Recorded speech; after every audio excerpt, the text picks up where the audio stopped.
nos ganamos un premio en Colombia, nos llevan al Silicon Valley, allá nos dan dos cachetadas que faltaban porque nos dijeron, ¿ustedes qué es lo que hacen? Y nosotros pues nos pusimos a explicar el software, duramos como hora y media explicando el software y cuando terminamos nos dicen, bueno, pero ¿y al fin qué es lo que hacen? ¿Cómo así? Llevo hora y media explicándolo. No, pero es que lo menos importante es el software, lo más importante es saber cuál es el problema que ustedes resuelven. Cuando Kawak se creó, me imaginaba cosas muy grandes y yo decía, estamos haciendo una compañía para el mundo. Estamos haciendo una compañía que no solamente se está fundamentando en un crecimiento económico, sino en un impacto de verdad social. Queremos tener un propósito superior. Y entonces, es como tú tienes una visión y tienes un sueño y te enamoras tanto y lo ves tan hecho y hablas de él con una pasión y con una emoción que eso contagia. O sea, como que logras que la persona cuando tú se lo cuentes, ella lo vea y se vea ahí contigo. Y lo mismo pasó con el primer compo. Soy uno con todo, soy supraempresario. Desde el amor yo creo, mi mundo extraordinario, bailando con tambores. Hola a todos, empezamos en unos minutos. Tenemos una celebridad, Elton John. Bienvenido, Elton. Así, ya pues, bien. Dice que ya están listos en el chat. Bueno, pues bienvenidos. Yo creo que para ser respetuosos con los que llegaron muy cumplidos, pues vamos a dar inicio a este Founders Talk con el gran Uber Botero, que es un emprendedor increíble. Lo conocí, creo que apenas empecé en HubSpot hace 5 años. Nos sentamos con Uber a hablar de inbound, a hablar de estrategias de go-to-market y pues estoy muy contento de tenerlo aquí hoy. Bienvenido, Uber. Muchas gracias, Rafa, ¿no? El placer es mío, muchas gracias, me honran esas palabras. Encantado de compartir con HubSpot, lo llevamos en el corazón, creo que somos fans de HubSpot. Ya llevamos, yo creo que sí, correcto, yo creo que un poquito más de 5 años con ustedes y nos conocimos justamente como que en un aceleramiento con SeedStar, con una aceleradora suiza, y creo que compartimos ese evento y ahí fue donde cruzamos el primer contacto. Sí, sí, pues la importancia, ¿no? Eso es lo que es crear ecosistemas, crear estas conexiones. Y bueno, Uber, pues digamos, empecemos contigo. ¿Por qué no nos cuentas un poco de tu historia como founder, de tu historia como emprendedor y la historia de Kawak? Claro que sí, Rafa. Pues la historia mía fue muy particular. Yo soy ingeniero químico, me gradué de ingeniero químico, trabajaba en Bavaria. En ese momento, como muy buen ingeniero químico, estaba haciendo una tesis de grado que era factibilidad técnica y económica para el montaje de una planta embotelladora de agua utilizando como medio de desinfección microbiana luz ultravioleta. O sea, el título era ya toda la tesis, pero realmente no existía como una pasión en ese lado y llegó por ahí una idea que era hacer el primer portal de ingeniería química en Internet. En ese momento, Bavaria, que es una cervecería pues la más importante en Colombia, que era donde yo estaba haciendo las prácticas, se va a huelga y entonces nosotros decidimos cambiar la tesis por esto y renunciamos a la tesis de tratamiento de agua y nos gustó muchísimo el proyecto tanto que terminamos la tesis y decimos, no, esto va a ser nuestra empresa. Porque en ese momento fue en el 2001, el Internet apenas estaba como en boga. Yo todavía fui de la época de estudiar en biblioteca, entonces yo todavía no encontraba en Internet recursos educativos para mí. Entonces, lo que buscamos aquí solucionar fue cómo entregarle recursos educativos a los estudiantes de ingeniería química, ingeniería de alimentos. Y así empezó esta idea, empezamos a hacer cifras alegres, cuentas alegres, pensando que nos íbamos a volver ricos con el boom de las .com y todo eso, pero eso no pasó. Tuvimos que esperar 1, 2, 3, 4 años, pivotear el negocio y ahí fue que entramos nosotros en la industria del software, porque resultó que empezamos a desarrollar una idea y era una planta piloto, un simulador para procesos industriales. ¿Para qué? Para que los ingenieros químicos hicieran sus prácticas que normalmente las hacíamos en una planta piloto real, donde había un destilador, un filtro, una torre, pero pues todo esto de forma virtual y empezamos a desarrollar un software que se llama Virtual Plan y que fue cogiendo impulso con el tiempo y que gracias a eso pues resulté en la industria del software y entrando en una solución real para universidades, instituciones educativas que tenían una gran problemática y era que esas plantas pilotos primero eran muy costosas, segundo los estudiantes medio las miraban y medio interactuaban con ellas porque la operación era muy costosa y tercero, pues uno no podía hacer una o dos o tres o cinco prácticas, sino una y se acabó ya de malas. Entonces no podía uno pues realmente sacarle el jugo. Entonces este software empezó a dar esa solución a las organizaciones educativas y a raíz de eso empecé yo como a ser reconocido y con mis socios que también eran compañeros de ingeniería química y ahí empezó todo este proceso de emprendimiento en el sector de e-learning. Y fue muy bonito porque empezamos con, yo digo, en ese momento fue un poco más fortuito con el deseo de aportar algo, aportar a la industria, al sector en el que nosotros nos desarrollábamos, pero con muy bajos conocimientos a nivel empresarial. Entonces, nos tomó mucho tiempo arrancar. Ya después en ese proceso, aprendiendo este tema del emprendimiento que me gustaba tanto, empecé a desarrollar otras compañías alrededor del e-learning, como temas de un tema de pedagógico, un tema de una factoring design, que todo era el tema de objetos de aprendizaje. Tuvimos una planta embotelladora de yogures de soya también. Eh, y dentro de todo este proceso nació Kawak, que era un software enfocado ya para empresas. Nació porque queríamos nosotros ayudarle a las organizaciones a administrar el sistema de gestión de calidad. Una gran amiga mía que trabajaba en Dentisalud, que era una red de clínicas odontológicas en Colombia importante, nos llama, nos invita a hacer este proyecto. Lo hacemos, queda el proyecto muy bien y decimos esto está interesante y empezamos a ofrecerlo a otras empresas y eBay empezó a tener mercado y decidimos hacer un spin-off porque no hacía match con el negocio inicial que era muy educativo, esto ya era muy empresarial y hacemos una compañía aparte que se llama Kawak y con la cual empezamos a trabajar desde el 2010 que nació Kawak. Wow. Pero ahí ya empezamos con una experiencia, yo ya llevaba más de 10 años emprendiendo y lo que hice lo primero fue buscar unos socios adicionales que tuvieran experiencia, ¿sí? Y ahí empecé yo a buscar, inclusive nos ganamos un premio en Colombia, nos llevan al Silicon Valley, allá hacemos unos elevator pitch en Plug and Play Tech, nos hacen un aceleramiento en la Universidad de San Francisco, California, allá nos dan dos cachetadas que faltaban porque nos dijeron, ¿ustedes qué es lo que hacen? Y nosotros pues nos pusimos a explicar el software, duramos como hora y media explicando el software y cuando terminamos nos dicen, bueno, pero ¿y al fin qué es lo que hacen? ¿Cómo así? Llevo hora y media explicándole, hermano. Entonces decían, no, pero es que lo menos importante es el software, lo más importante es saber cuál es el problema que ustedes resuelven. Y ahí entramos a entender que debíamos entender la problemática de las organizaciones y buscando la problemática entendimos que la principal que nosotros atendíamos, que era para las organizaciones que tenían una norma ISO como una ISO 9001, una ISO 28, 27000, 31000, era que los empleados de estas organizaciones veían los sistemas de gestión como que esto es más trabajo, a mí no me gusta, es muy complejo, esto es un ladrillo y no se involucraban y esto no le generaba beneficio a las empresas. Entonces empezamos a desarrollar una oferta de valor con estos expertos que era ayudarle a las organizaciones a generar una cultura de gestión simple y efectiva.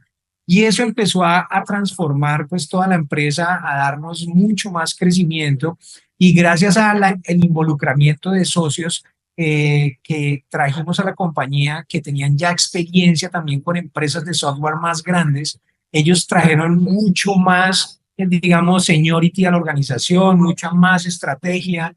Trajimos una persona también que se llama Tania Monroy, que era muy enfocada en el tema cultural, que le dio mucha cultura a la empresa, trajo mucho la posibilidad como de aterrizar esas ideas que uno siempre quería, porque pues nosotros también con mi socio pensábamos en que esto impactara positivamente a los colaboradores, a las personas de las organizaciones, a los clientes, a la sociedad, al medio ambiente.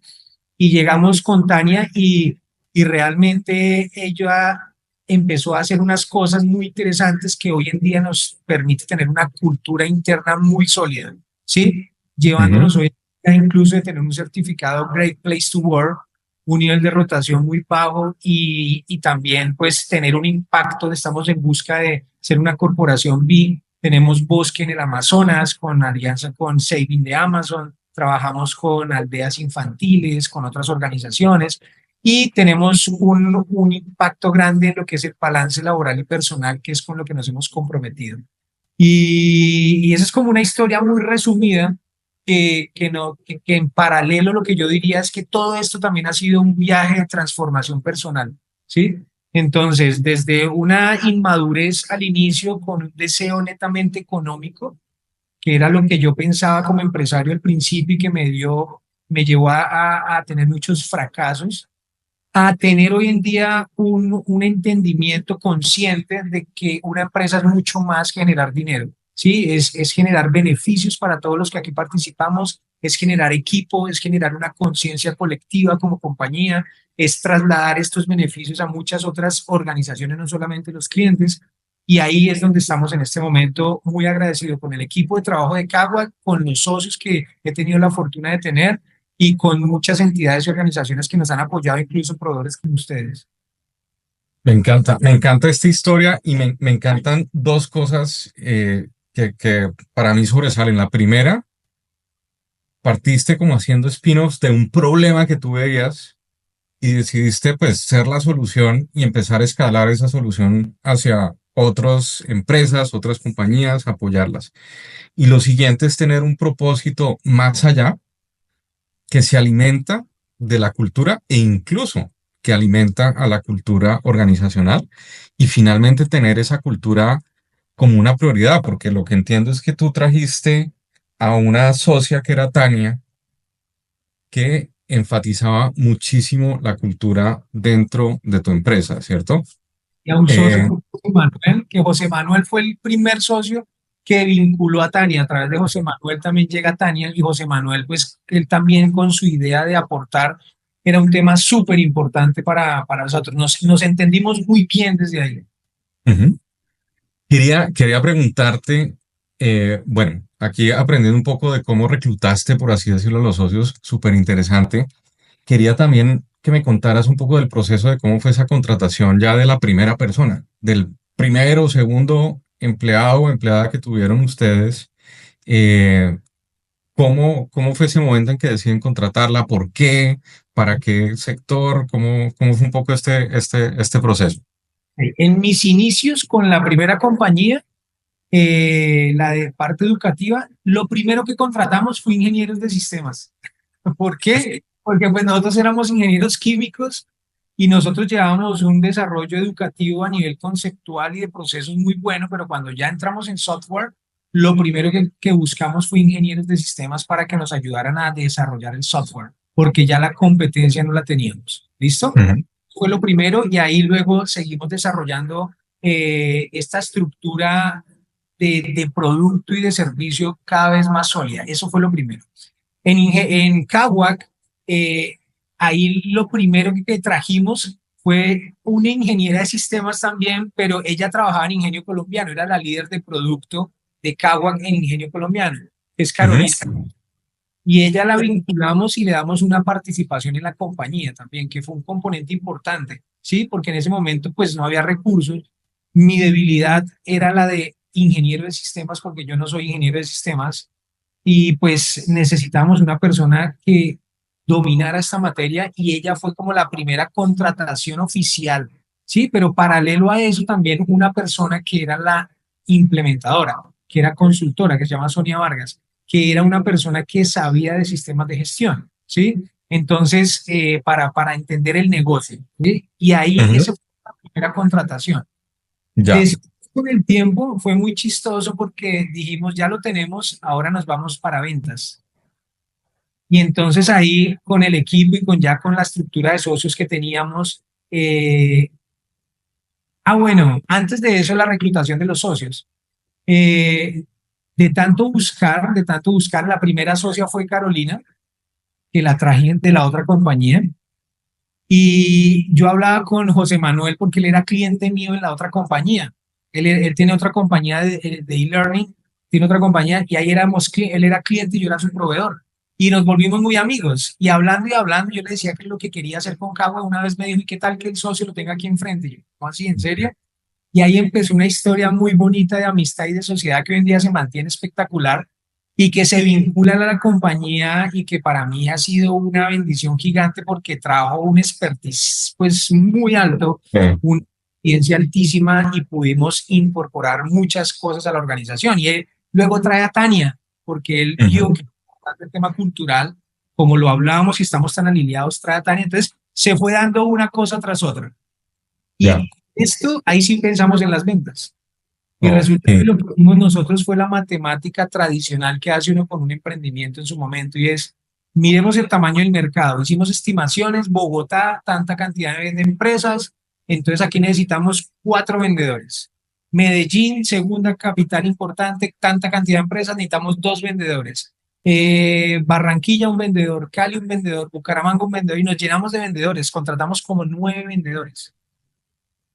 Y Danos un poquito más de detalle de cómo era ese análisis de mercado, porque yo creo que en la audiencia pues hay mucha curiosidad de, bueno, ¿cómo sé cuántas personas contratar si estoy en ventas?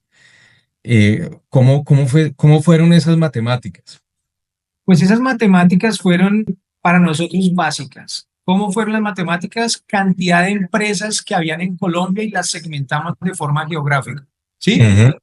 Para nosotros eran empresas que fueran de sectores que se certificaban como el sector industrial, el sector logístico, el sector manufacturero, es decir, buscamos las que estaban certificadas ISO 9001, que eran las empresas que la certificación ISO 9001 es la que más cantidad de certificaciones de empresas tiene en Colombia. Entonces pensamos en eso y nos dimos cuenta de los sectores, cuantificamos la cantidad de empresas por región y ahí nos dimos cuenta. Entonces en Bogotá había 5.000, en Medellín había 3.000, 1.000 allí, 500 allí, y así dijimos, vamos a atender ese mercado. ¿Con qué estrategia? Estrategia outbound. O sea, coja bases de datos, Llame. llame, y ese fue el primer aprendizaje, Rafa. Nosotros en ese momento teníamos Salesforce, porque implementamos en muy buena tecnología Salesforce, no existía HubSpot creo que en ese momento. Y eso fue un trabajo arduo, durísimo. Contratamos más ingenieros. Bueno, la compañía creció, yo creo, como casi a 40 y pico empleados. Hicimos unas inversiones importantes, todo de nosotros, de los socios. Eh, y lo que vimos fue que fracasamos con esa estrategia. O Ya. sea, invertimos demasiado y los resultados fueron malísimos. O sea, la gente realmente no compraba software. O sea, de tanto esfuerzo, las ventas eran muy poquitos. Crecíamos 10 clientes, 20 clientes, era muy poquito. Resulta que después, entendiendo este proceso, hacemos esta conversión y empezamos a entrar con HubSpot.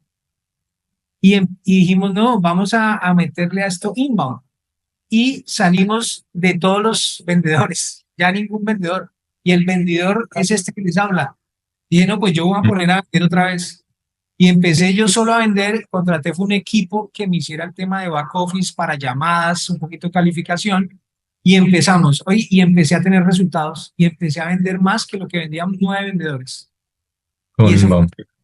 entonces, eso fue algo también, un aprendizaje muy grande, que hoy en día nosotros lo enseñamos, se lo enseñamos, por ejemplo, a nuestros partners, les decimos, miren, el esfuerzo es diferente cuando uno lo hace con la metodología inbound porque nosotros lo hemos vivido y nosotros vimos la experiencia de lo que es ir a tocar la puerta en frío, llamar, oiga, déjeme hablarle, tengo algo para explicarle. Es un desgaste hasta que uno puede hablar, pero la gente pues como que tiene el control de la situación y ni le para bolas a que cuando ya tenemos el inbound, estamos posicionados, ellos son los que nos buscan, nosotros los calificamos y nosotros ya le vamos a hablar. Ahí estamos de tú a tú y hay mucho valor de por medio previo donde se abren muchas posibilidades. Entonces, eso cambió a nivel cultural muchas cosas en la organización, porque empezamos a implementar todo lo que se llama éxito de cliente, todo lo que customer success. Ujú. Entonces, implementar no solamente fue para el tema comercial, sino que involucramos a toda la organización. ¿Sí? Que esto tenía al final que traducirse en que el cliente tenía que estar feliz, o sea que no era un proyecto de ventas, sino era un proyecto de toda la organización. ¿Sí? Entonces, a todos los involucramos facturación, implementación, servicio al cliente, todos. Y esto hizo que empezáramos a crear una cultura. Entonces empezamos a involucrar y empezamos a quitar personas porque dijimos, aquí algo importante es que en este proceso de crecimiento y de vinculación, todo esto lo estoy diciendo para llegar al tema de los empleados y de los colaboradores, cómo se van incorporando, y era que en ese momento, cuando uno no tiene la cultura tan clara, los colaboradores llegan por salario, ¿sí? Ujú. Pero después, cuando nosotros empezamos a armar toda esta cultura, los colaboradores llegan por otras cosas más allá del salario. Y ahí es donde nacía el salario emocional. Porque cuando Sí. empezamos a buscar todo este tema de Customer Success, empezaron varios proyectos en la organización. Uno, tener una única versión. Dos, volvernos una compañía 100% home office. Empezamos a vivir los valores de la organización, que en ese momento eran simplicidad, servicio e innovación. Entonces dijimos, lo más simple es que ya no vayamos a venderle a la gente a las oficinas, sino que nosotros lo vamos a hacer virtual. Primer cambio es difícil. ¿Por qué? Porque los clientes decían, no, si no vienes a venderme aquí, no te compro. Y nosotros tuvimos que romper eso, teníamos que innovar mucho nuestros procesos porque es para que nos poder vender virtual. Luego, después de vender virtual, no, no solamente le vamos a vender virtual, les vamos a implementar virtual. Otro proceso de innovación, de transformación, para que esto fuera más simple, pero mostrándole siempre los beneficios al cliente. En cada etapa era muy difícil el cambio interno, pero ¿qué era lo que buscábamos? Cultura, que los colaboradores también estuvieran más tranquilos, darles un entorno a ellos de trabajo más flexible y darle la posibilidad a ellos que trabajaran desde sus casas. Entonces nos volvimos una compañía 100% home office antes del 2000, fue en el 2018. ¿Mm? Claro. Entonces, todo esto generó muchos beneficios y cada vez más beneficios para los colaboradores, más colaboradores, y nos dimos cuenta que esto empezó a traer mucho talento y a fidelizar a los que estaban con nosotros. Y quiero llegar ahí, pero antes me llamó la atención, pues digamos, una parte de la historia que era cómo cuando iniciaste, pues lograste ser de cierta forma magnético, ¿no? Prácticamente se te declaró tu socio que quería ser socio tuyo. Y yo creo que es un reto muy frecuente entre los fundadores, es ese talento inicial, un co-founder o el primer empleado, ¿por qué querrían trabajar si hay tantos riesgos, ¿cierto? Entonces, ¿cómo logras tú que se convencieran, que se subieran al bus contigo y poder desarrollar este proyecto? Sí, a mí me parece que es el relato que uno construye y el sueño que uno construye, ¿sí? Ujú. Y yo lo que hacía, yo cuando Kawak se creó, me imaginaba cosas muy grandes y yo decía, estamos haciendo una compañía para el mundo. Estamos haciendo una compañía que no solamente se está fundamentando en un crecimiento económico, sino en un impacto de verdad social.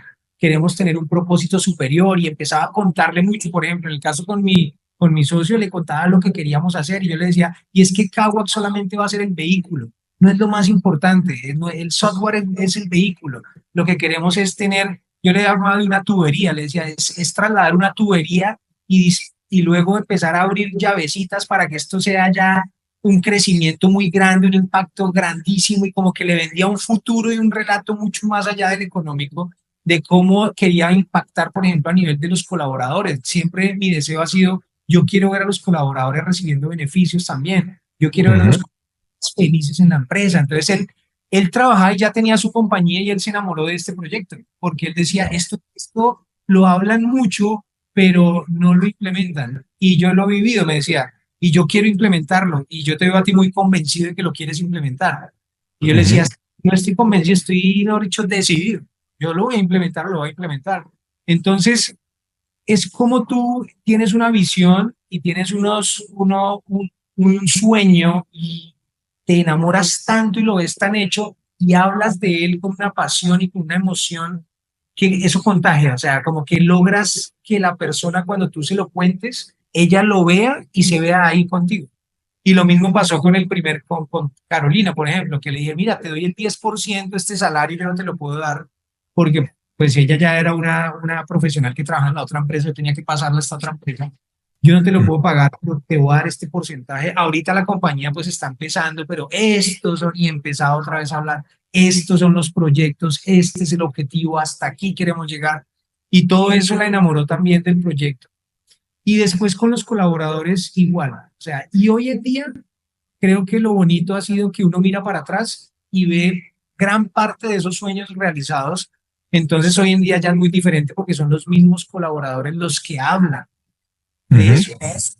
Y tener esta Claro. certificación Great Place to Work, que es ya como que un externo que se encarga de certificar y hablar con nuestros colaboradores y todo eso, para garantizar que sí lo que hacemos sí es real, pues claro, cada vez le da a uno mayor ventaja para que los colaboradores se vinculen a la organización. Entonces, al principio, como todo, me parece que es la pasión del emprendedor, el estar de verdad convencido y hacerlo de, o sea, estar convencido de que sí lo va a hacer, que no sea un discurso planeado como para convencer, pero Hay que creer su propio cuento para convencer, ¿no? Es como algo fundamental. correcto, correcto, es así.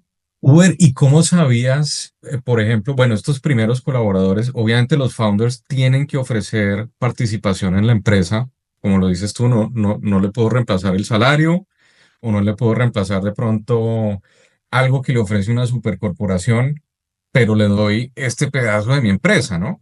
¿Cómo sabes tú cuánto da? ¿Cómo, digamos, si yo quisiera como founder traerme a un super ingeniero que quiero o cómo defines cómo repartir ese capital en tu empresa? Pues en el momento en que yo lo hice, la verdad fue muy intuitivo. O sea, fue muy intuitivo porque yo lo que pensé primero fue, por ejemplo, en el caso de Carolina, yo le voy a dar un porcentaje que le llame la atención. ¿Sí? Ujú. Hoy en día, por ejemplo, yo he estado con organizaciones, me gusta mucho el tema de ángel inversionista y escucho emprendedores y todo, que buscan capital y todo, y hablan de unos porcentajes del 0.5%, del Sí. 1%.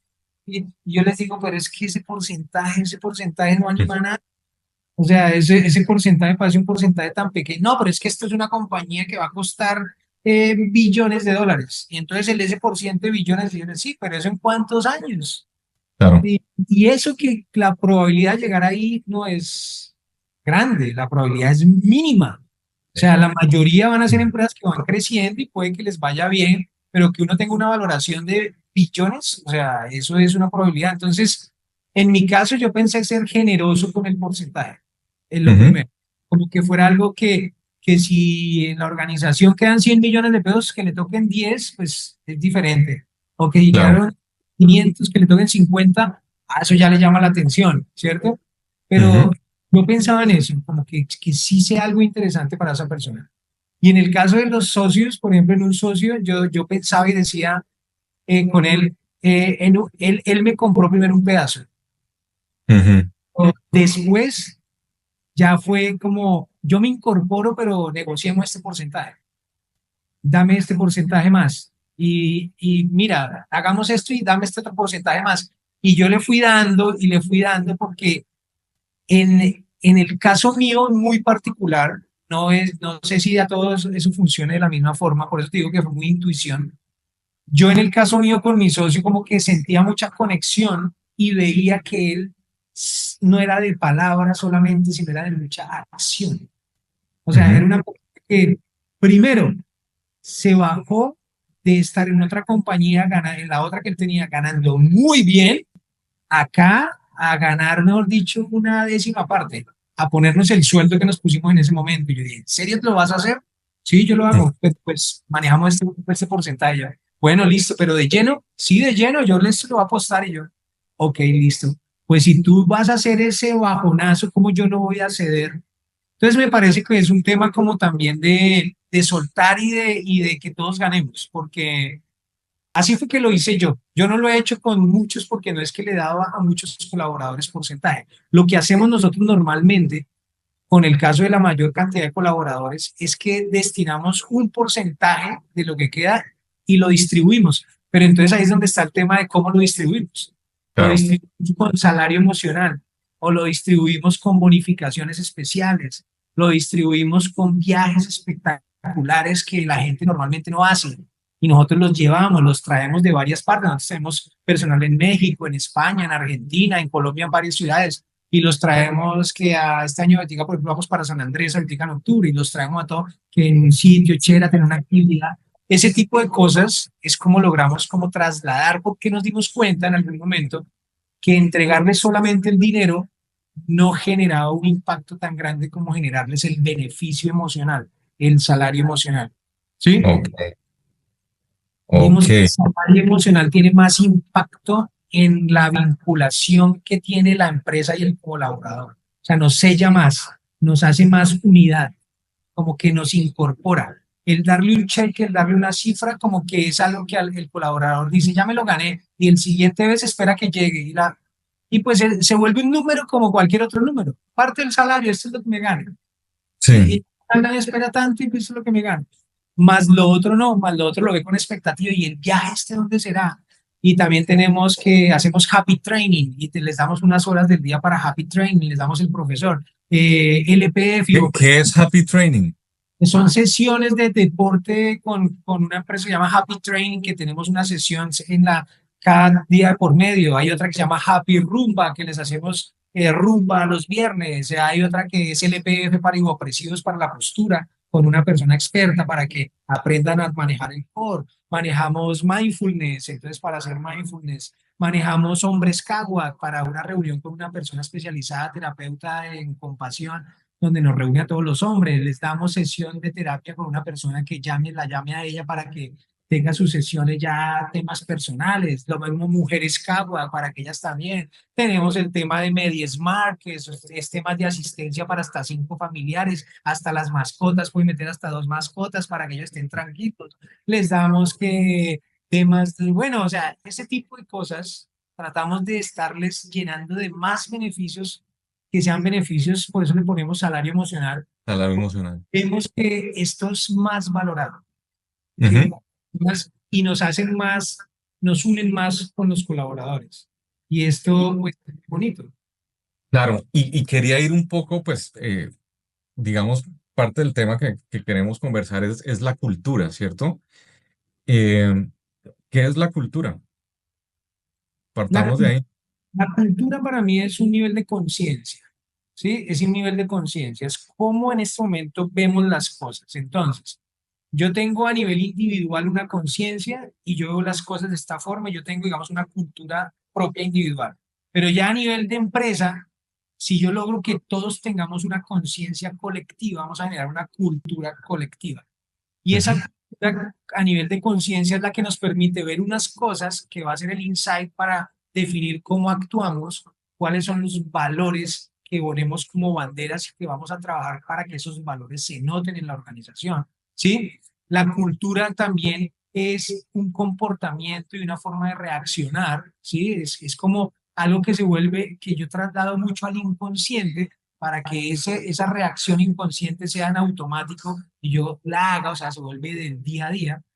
La cultura también es parte de la comunicación, o sea, es como yo comunico, me comunico entre los pares, me comunico con los clientes, me comunico con los proveedores. Y pues al final la cultura es también, como tú también lo ponías por allí, yo no sé dónde fue que lo vi, un producto de la organización, es un Ujú. diferente. O sea, la cultura también para nosotros es parte de la envoltura que entregamos nosotros con nuestros servicios, con nuestros productos todo el tiempo. Es parte de la oferta de valor que nosotros entregamos a nuestros clientes. Todo eso es la cultura. Sí, sí, cuando hablaba de que la cultura es un producto es porque es uno de los principios o algo que habla muchísimo nuestros founders, que son Dharmesh Shah y Brian Halligan. Ellos dicen que dentro de HubSpot la cultura es un producto, que tienen que diseñarla, que tienen que ajustarla también y que es algo que justamente tienen que diseñar para los colaboradores, ¿no? Para los empleados de HubSpot. Eh, Exacto. entonces, por eso, digamos, habías escuchado de eso y me, entonces ya entiendo un poco cómo se genera esa cultura dentro de Kawak, cómo se genera ese salario emocional a través de actividades, a través de conexión, de espacios, ¿no? De seguridad también mencionaste algo que hasta el perro se sienta seguro, que me Ah, parece el perro y el gato, así como sí. Ahora, quería preguntarte un poco desde cuando viene un nuevo empleado, cuando están entrevistando de pronto, ¿cómo evalúan? ¿Cómo influyen? ¿Cómo logran ustedes que, digamos, se adapte o que sea apto, ¿no? Porque no todo el mundo está alineado con una cultura empresarial, ¿no?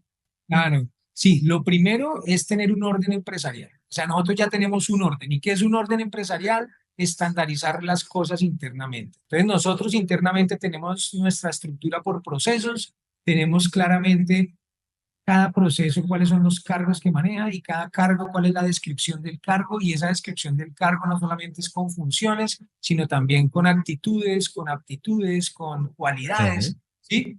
Y eso es importante, ¿por qué? Porque es el insumo que nosotros usamos para ponerlo cuando hacemos la convocatoria, ya sea por los medios que lo hagamos, y al momento de hacer la entrevista, ¿no? Entonces, cuando ujú, hacemos la entrevista, pues lo que hacemos es que esto debe cruzar, debe haber encaje con este estándar para que nosotros garanticemos que llega a esta persona con unas características mínimas que debería llegar para consideramos nosotros, según este estándar que tenemos, que va a tener un resultado exitoso. Eso no es infalible, eso no es infalible. Eso lo que hace es que nos facilita el proceso, porque es como ujú, el estándar lo que hace es que nos facilita, le facilita a la persona que va a entrevistar, pues hacer las cosas y fijarse en ciertas cosas de forma ordenada y fijarse en todos los candidatos en las mismas para tener unos referentes similares y evaluarlos de forma similar y tomar la mejor decisión. Ahora, no es infalible, ¿por qué? Porque pues también hay mucha percepción de por medio y en esa ujú. percepción pues a veces fallamos porque pues tú sabes que la percepción también nos juega ahí malas jugadas porque a veces uno percibe no lo que es el otro sino lo que es uno. Entonces, bueno, nos encontramos que al final esta persona no se adaptó, no tenía el perfil, en algún momento más adelante lo contratamos y falló. Pero sí es cierto que nos da un porcentaje mayor de éxito a no tenerlo, ¿no? Antes cuando lo teníamos, sí definitivamente nos equivocábamos más. Entonces aquí lo que hace uno es equivocarse menos, facilitar el proceso y pues garantizar que los que están entrando sí cumplen con ese perfil. Entonces yo pienso que la clave es orden empresarial. Yo digo, virtud sin orden, rara virtud. Por eso para nosotros el orden es clave y es lo que hace Kawak. Kawak ordena, porque los estándares y eso es ordenar. Ordene las cosas, un lugar para cada cosa y cada cosa en su lugar y ya, es así de sencillo. Entonces, si uno, lo que pasa es que uno de emprendedor, yo cuando empecé, eso es lo que menos le importa y es lo que menos hace. Claro. Sí, sí, sí, sí, sí. Sí, claro, yo me acuerdo. Freddy Vega creo que le leí alguna vez que una startup es como un cohete. Todo está explotando, pero va para arriba. Exactamente, entonces uno ahí está Obviamente las pensando en algo. prioridades son difíciles de sostener, ¿no? Entonces, Correcto. digamos, para reclutar dentro de esta cultura, para asegurarse de que sea un fit, lo que entiendo ustedes, pues tienen un perfil, es lo que entendí. Le dan, digamos, a las personas encargadas de ese proceso de entrevista, lo que sea, ese perfil. Ese perfil se traduce, me imagino, en una serie de preguntas que va a Correcto. hacer el entrevistador, ¿cierto? Correcto. Unas preguntas a nivel de perfil, el tema para hacer match con la cultura y también hay unas pruebas técnicas ya para hacer match con el componente ya de conocimientos y de lo que uno espera que haga la persona, ¿no? Claro. Y entre más estándar, más quitas como llamémoslos prejuicios o preconceptos del mismo reclutador que todos los tenemos como seres humanos, ¿no? Exactamente. Eso es lo que va a facilitar. Entonces, también otra cosa es que si nos fijamos hoy en día mucho más en que la actitud de la persona sí cuadre con la cultura de la empresa. ¿Sí? Ujú, Porque a veces sí hay personas que tú dices, o sea, ya lo hemos hecho como dos o tres veces que nos hemos equivocado porque ponemos por encima el conocimiento y como la capacidad técnica de la persona y esta parte, no, yo creo que eso lo podemos manejar y esto lo podemos adaptar, pero resulta que no. O sea, resulta que al final se vuelve un tema complejo a nivel de las relaciones internas. Es una ujú. persona que a veces no se encaja en la cultura de la empresa. Es difícil lograr una comunicación adecuada como normalmente estamos acostumbrados y empieza a generarse fricción con los empleados que se tienen en estas condiciones, con los que hemos hecho esas excepciones. Entonces, por eso nosotros hoy en día como que priorizamos un poco la actitud sobre la aptitud, ¿sí? O Ujú. sea, de ser apto, pero si no tiene la aptitud, nosotros decimos no, no porque ya nos ha pasado como 3 veces. La primera, bueno, uno dice, uno se equivoca. La segunda, otra vez nos equivocamos, pero la tercera, no, o sea, ya sabemos que no, o sea, ya sabemos que definitivamente esto no funciona. Entonces sí es importante esa parte. Uber, y digamos, cuando uno tiene estos parámetros, estos perfiles, se me viene a la cabeza algo, que es que, no sé, cuando uno tiene un estándar muy definido, de pronto puedes sacrificar otras cosas como diversidad, ¿no? Estás contratando casi que a ti mismo si buscas un perfil cultural. Y entonces, ¿cómo balancean ustedes, digamos, tener un perfil cultural, algo que sea muy estandarizado, unas preguntas estandarizadas sobre las cuales miden esos candidatos, pero que permita también contratar pues, perfiles diversos, que pueden aportar muchísimo a Kawak? Claro, claro, y nosotros tenemos perfiles diversos, o sea, tenemos personas, porque inclusive tenemos certificación de sello cero discriminación Ujú, y es parte del estándar, o sea, porque también no discriminar es parte del estándar, ujú, o sea, el aperturarse a ver más allá del género, de la raza, o sea, hemos tenido hasta de otros países, otras culturas, otros géneros, identidades sexuales. Es parte del perfil, porque nosotros también a nivel cultural, como lo profesamos, como incluso a nivel, es que la estandarización pareciese un límite, pareciese como que a uno lo vuelve inflexible, pero no es que lo vuelva a uno inflexible, lo que lo hace es tomar decisiones más fácilmente. O sea, es como tener claro. para. Pero dentro de la estandarización, por ejemplo, tú podrías decir que aquí tenemos apertura a nivel de género. Ujú, Entonces, por tal motivo, en la estandarización te pedimos omitir este tipo de preguntas. No preguntes ujú, tal de religión, no preguntes no sé qué, ta, porque claro, fíjate que eso también le ayuda al entrevistador a no sesgarse. Porque sí, pues, si el entrevistador es cristiano y entonces le pregunta, ¿y usted qué religión es? Y entonces, ay, pero ¿cómo así que usted no cree en Dios? Y entonces ya empiezan a. No, nosotros claro. entonces, estandarización al contrario nos ayuda a que no haya discriminación, a que al contrario, estemos lo más aperturados posibles a ver a todos como posibles candidatos y con la capacidad para hacer las cosas bien. ¿Mm? Sí, me encanta eso, que esos mismos estándares, esos mismos perfiles lo que hacen es permitir mucho más traer, digamos, diversidad a la empresa. Claro. Me encanta. Eh, digamos, muchas veces se ve, sobre todo en tiempos difíciles de recesión, que la cultura se puede interpretar como un centro de costos, ¿cierto? Algo Ujú. que no es eficiente, algo que no es rentable.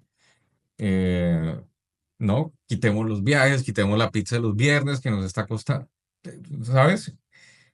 ¿Tú qué dirías? O sea, ¿cómo se ve ese retorno de la cultura? ¿En qué se ve reflejado? ¿Qué me puede aportar a mí como fundador, como emprendedor, en términos ya financieros?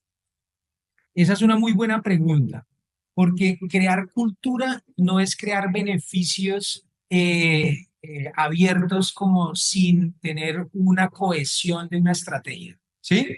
A veces, inclusive nosotros al principio, cuando yo estaba emprendiendo, nosotros teníamos que la pizza, los no sé qué, pero no teníamos cultura, ¿sí? Ujú, Entonces, ahí uno sí ve pues que eso no le pega nada, ¿sí? Pero claro.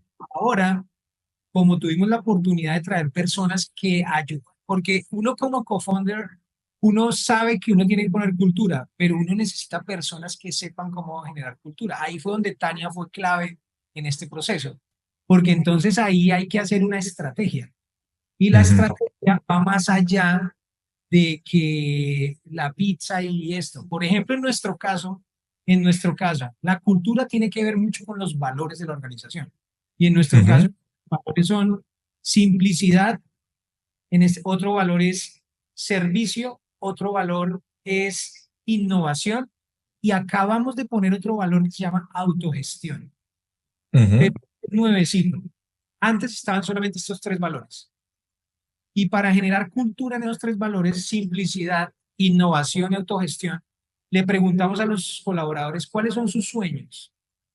Y empezaron a decirme, nuestros sueños son, yo quiero estudiar en Argentina, no, que yo quiero vivir en España con mi esposo que me va a casar, que yo quiero vivir frente al mar, que nosotros teníamos una oficina en la 100 con Autopista Norte en Bogotá.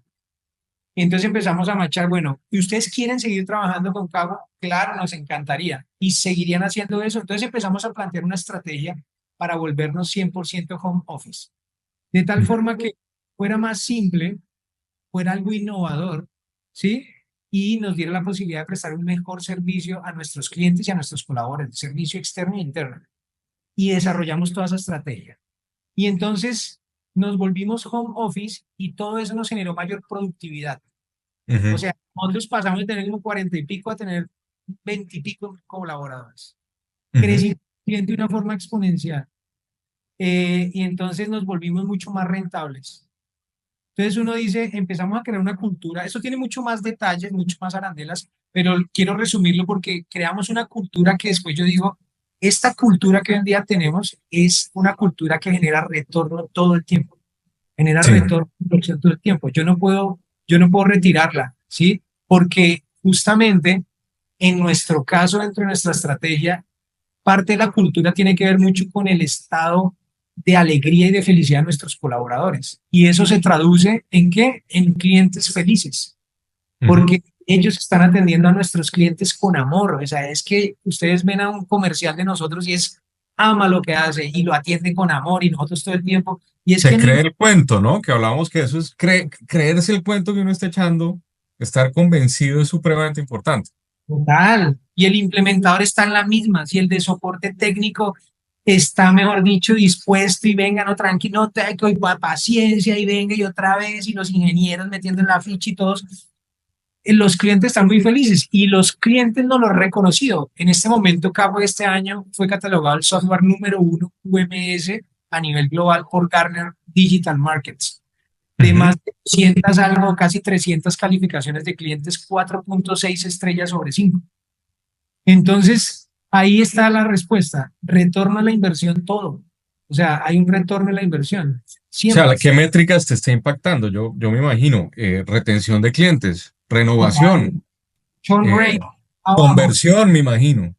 Conversión, claro, mira, nuestro indicador de clientes nuevos llega mucho es por referidos, cliente que trabajó en cliente Kawa, o sea, es un tema loco por ahí. Adicionalmente, el churn rate de nosotros por debajo de 8%, o sea, una métrica Increíble. Wow. buenísimo. Eso Sí. quiere decir que el tiempo de vida de los clientes, el lifetime value de nosotros, mucho, No, es una locura, con inclusive 8%. sí, o sea, estamos entonces, esas métricas es puro retorno a la inversión de la cultura, de una buena cultura. Entonces, yo diría, no podemos tocar, hay que seguir viendo cómo la cultura sigue siendo algo que más fuerza tenga. No podemos recortar. Ahora, no es recortar la pizza lo que me va a recortar la cultura, porque uno sí puede hacer movimientos, ¿sí? Ujú. No tiene movimientos de la estrategia. Por ejemplo, nosotros estamos con clases de inglés. Ahorita vamos a retirarla y vamos a cambiarla por otra estrategia. Entonces, uno va moviendo, pero la cultura va dentro de un principio fundamental de la organización que siempre trae beneficio. Porque una cosa sí nos ha pasado, a nosotros nos copia mucho la competencia. Ujú. Incluso nos ha llevado uno que otro colaborador, pero lo que no nos copian es la cultura, porque esa cultura es muy difícil de copiarse. O sea, copiar una cultura de una organización es casi imposible. Imposible. Imposible, sobre todo, como te digo, las organizaciones para que inviertan en eso es difícil. Es difícil que se convenzan, tienen de pronto un financiero que dice, pero ¿qué es esto? Y no ve esa conexión con los retornos que mencionas. Y me encanta que mencionaste que tus clientes vienen mucho de referidos. Pues tú sabes que dentro de HubSpot hablamos mucho del flywheel, de cómo si tú deleitas un cliente, él se vuelve un canal de marketing, un vendedor, una persona que va a educar a tus prospectos y realmente genera como pues sí, una rueda que se alimenta a sí misma y que va a potenciar muchísimo el crecimiento. Y bueno, Total. Uber, quería ir cerrando porque también quisiera dejar espacio si el público tiene alguna pregunta para Uber, de su proceso, de sus tácticas para generar esa cultura. Pues invitadísimos, yo les puedo aquí si quieren abrir el micrófono o si quieren poner las preguntas ahí en el chat, se las puedo leer a Uber. Por cierto, increíble, los mismos que entraron de participantes se quedaron hasta el final, Uber, creo que es la primera vez que lo veo. Bueno, no, Siempre se súper. pierde uno o dos, Estamos es al pero servicio, aquí estamos es al servicio de un bien mayor y lo hacemos con todo el amor. Mientras van saliendo las preguntas, decirte que el tema cultural para nosotros es tan importante que lo casi que parte, o yo diría, la principal oferta de valor de nosotros es ayudarle a los clientes a generar cultura, o sea, a generar una cultura de gestión simple y efectiva. O sea, nos comprometemos mucho con los clientes a ayudarles a eso porque sabemos lo importante que es. Y es tanto así que, por ejemplo, en la estrategia de mercado nosotros nos dimos cuenta de lo que dijiste tú ahorita, y es que el financiero eso a veces no lo entiende. Y ujú. entonces, ¿cómo nos dimos cuenta? Que nosotros le ofrecíamos el software y él decía, no, no, no, compre 10 usuarios, 5 usuarios, una empresa de 200 empleados. Y nosotros dijimos, no, esto toca darle la vuelta. Entonces nosotros nos volvimos una empresa que no licenciaba por usuarios, era usuarios ilimitados y licenciamos por módulo. Y entonces ya Ah, nosotros le dijimos, no, tranquilo que nosotros le vamos a ayudar. El financiero no tiene que hacer porque él al final va a decir es qué módulos, la cantidad de impacto que quiera darle a la empresa, pero al final todos los vamos a meter desde el día uno. Porque nuestro objetivo es que todos lo usen, no que lo usen cinco, porque con cinco no se genera cultura en una organización de 200. ¿Eso cuándo? Nunca. sí, sí. Y de ese pivot que hicieron, digamos, en el modelo de pricing, me imagino que fue un cambio en el modelo de pricing, muy importante también siempre diseñar, o sea, cuando uno tiene un producto, un software, se enfoca mucho en diseño de producto, pero no diseña el proceso de compra, ¿cierto? No diseña el proceso de marketing, y eso hay que diseñarlo también como un producto y forma parte también cultural, ¿cierto? Correcto. Hay dos preguntas. ¿Dónde las viste? Ah, ahí están, sí. Entonces, Javier, muchísimas gracias por tu pregunta. Eh, Está en una empresa de servicios de enseñanza de idiomas con poco capital y él quiere saber cómo atraer al talento que se comprometa sin ceder equity, si hay alguna manera. Sí, yo no entiendo la pregunta, es con poco capital y sin ceder equity, ¿cómo atraer talento se compromete o como Y tú lo dices? sin ofrecerles un porcentaje de participación en tu empresa. Ok. Si tienes alguna táctica por ahí. Pues yo lo veo complicado si uno está en una etapa inicial. Ahí la pregunta es el dinero, o sea, la caja que tengas, ¿sí? Porque pues es diferente si yo estoy en una etapa inicial y tengo $200,000 en la caja y tengo para contratar al que necesito y le voy a pagar un salario de X dinero promedio de mercado, pues es muy fácil ahí. Ya pues ahí lo puedo hacer. Ahora, como en el caso mío, que no fue así, yo no tenía en caja casi nada, era puro ya antes debía esta vida y la otra. Entonces, lo más importante es lo que yo les decía, es construir ese relato o ese proyecto más allá de ser una empresa de idiomas.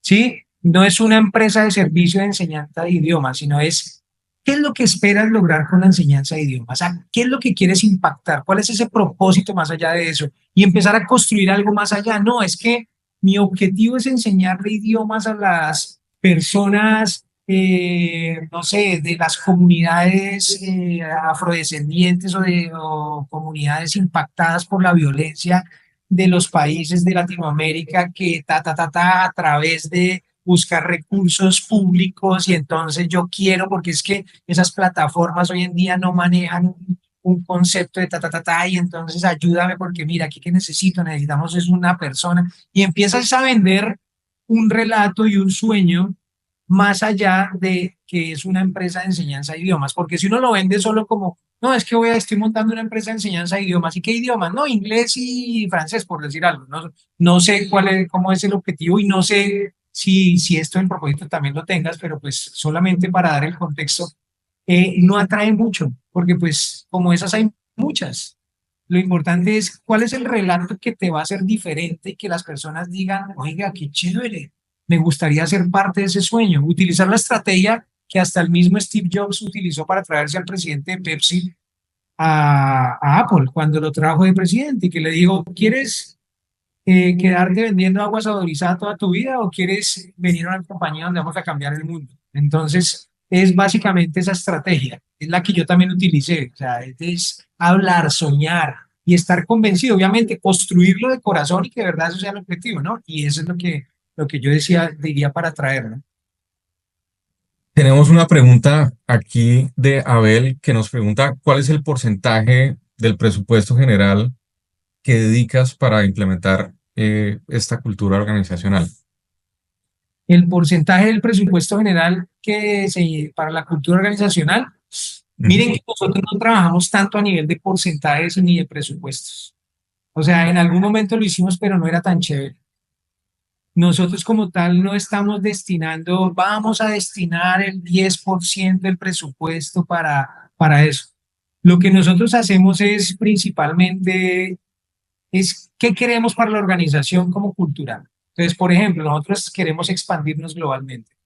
Y globalmente quiere decir que necesitamos hablar inglés. Vemos que las personas no hablan inglés bien y vemos que tampoco se van a meter a un curso de inglés. Entonces yo digo, esto empata con la estrategia.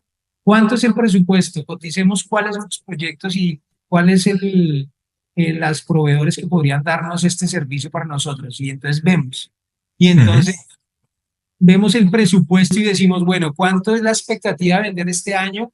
¿Cuál es el rendimiento que quedó el año pasado? Normalmente queremos darles un 10% de retorno de lo que ganamos, o 15 o 20 de lo que se gana, devolverlo en beneficio. Entonces decimos, ahí está dentro del cupo, debemos hacerlo, hagámoslo, porque al final es que son muchas cosas las que cruzan. Así lo Claro. vemos nosotros de una forma más práctica. Pensamos, por ejemplo, a nivel de los árboles. Decimos, no, hay que hacerlo de los árboles. La gente tiene que tener una conciencia de impacto ambiental. Somos una empresa de tecnología, tenemos que concientizar, es un tema de cultura. Tenemos que hacer algo de impacto de árboles en la Amazonia. Esto nos ayuda también al tema de marketing.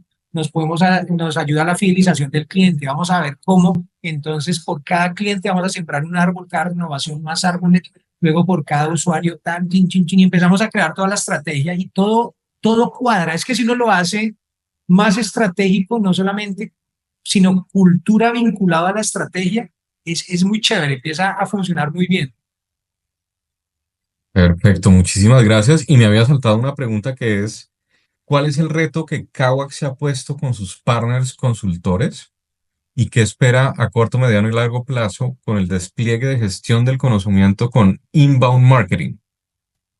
Ok, sí, Kawak viene desarrollando un proyecto de partners, sí, el proyecto de partners Kawak.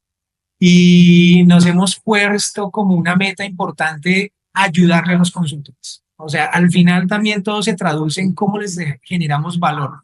¿Por qué? Porque nos dimos cuenta que generándoles valores, cómo los podemos comprometer también con que crezcamos todos, porque va a ser un flywheel. Siempre es nosotros le llamamos al flywheel reciprocidad. O sea, dar y recibir, dar y recibir.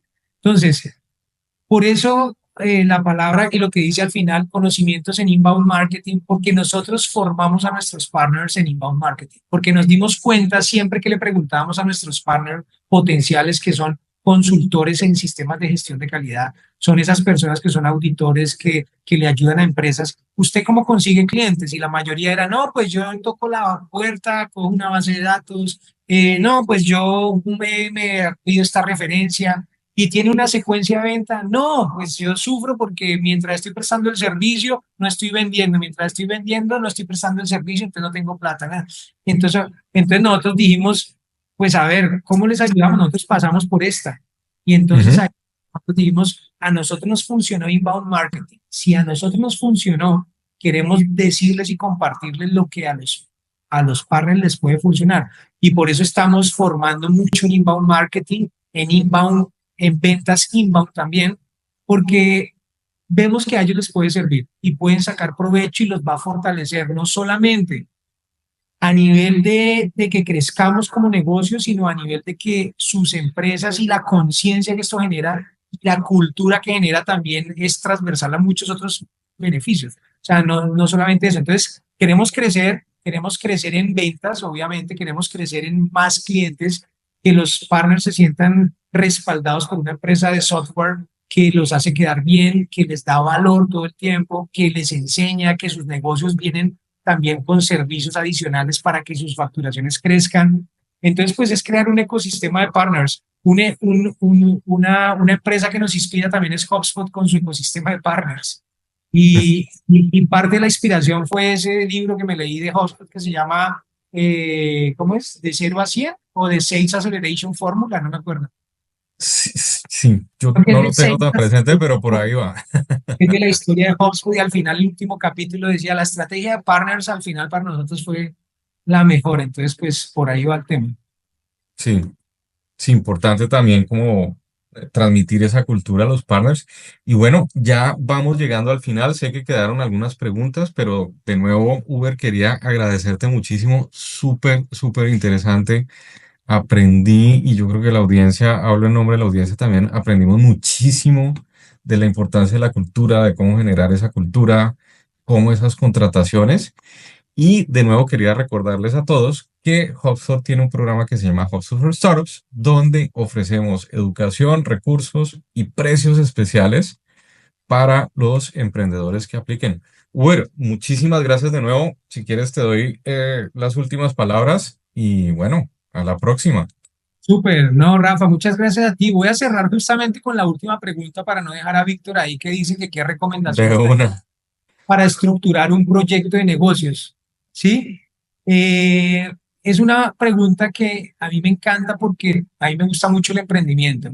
Y la recomendación que yo más hago es encuentra el problema que quieres resolver. O sea, siempre un proyecto de negocios no debe basarse en un servicio ni en un producto, porque yo cometí ese error por muchos años. Y cuando uno se enamora de un producto, un servicio, vaya, véndalo. Es complejo, es difícil y tú no haces match con el cliente muy fácil. Pero cuando tú te enamoras de un problema y tú dices, yo quiero solucionar este problema que tienen estas personas de este sector porque les genera estos y estos perjuicios, les vale tanta plata y yo me comprometo a solucionarlo. Yo además tengo una experiencia de vida asociada a ese problema porque a mí me pasó esto, o mi papá o la empresa del amigo y yo lo quería y le ayudé.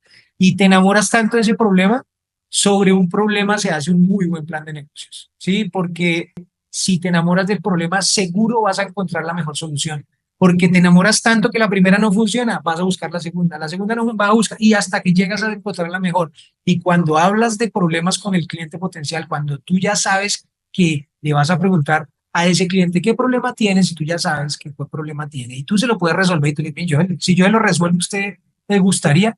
Esos modelos de negocio me parece que serían muy exitosos. Entonces, eso es emprender con propósito y emprender con propósito es ayudar, es servir a un bien mayor, es servir no solamente a esos clientes, sino de servirle a los colaboradores, como lo hablábamos hoy. Y pues todo ese tema de atraer personal también es no solamente para que nos ayuden a que la empresa crezca, que es uno de los objetivos, sino que también nosotros les ayudemos a los colaboradores a que ellos también crezcan. Entonces, muchísimas gracias, Rafa. Para nada, de nuevo te agradezco muchísimo, Uber, y en nombre de la audiencia, bueno, muchas gracias. A la próxima. Chao, feliz tarde.